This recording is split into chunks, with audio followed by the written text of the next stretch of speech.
தேர்தல் எப்போ வேணுமாலும் வரலாம், விரைவில் வரலாம், ஒரு 3 மாதம் கழிச்சு வரலாம், ஒரு 6 மாதம் கழிச்சு வரலாம்.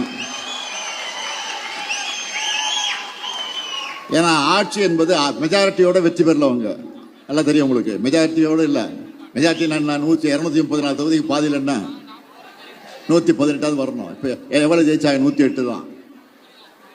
இப்போ சில கூட்டணி நம்மோட இருந்த கூட்டணி கட்சி, நீங்க திமுக தான் ஜெயிக்கணும், ஸ்டாலின் தான் முதலமைச்சர் ஆகணும் ஓட்டு போட்டீங்கல்ல, தமிழ்நாட்டு மக்கள் ஓட்டு போட்டாங்கல்ல, அந்த கட்சி கூட்டணி நம்மோடு இருந்த கூட்டணி கட்சி ஆதரவுல தான் இன்னைக்கு இந்த வண்டி ஓடிக்கிட்டு இருக்கு. ஓடுகிற வண்டி எங்க போய் நிக்க போகுதுன்னு தெரியல.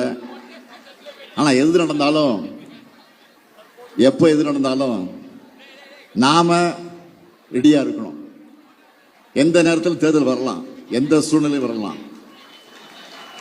100% நம்ம ரெடியா இருக்கணும். எனவே கழகத்தினுடைய வெற்றிக்கு இந்த நிமிஷத்திலிருந்து உழைக்க தொடங்குவோம், பாடுபடுவோம், பணியாற்றுவோம் என்ற உறுதி எடுக்கிற நிகழ்ச்சியாக இந்த நிகழ்ச்சியை நான் பயன்படுத்திக் கொள்ள விரும்புகிறேன்.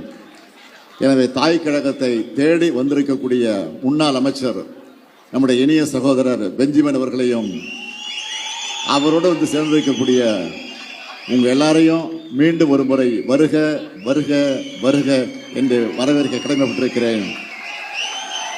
உண்மையா உழையுங்க, உங்களுக்கான அங்கீகாரம் நிச்சயம் உங்களை தேடி வரும். நன்றி.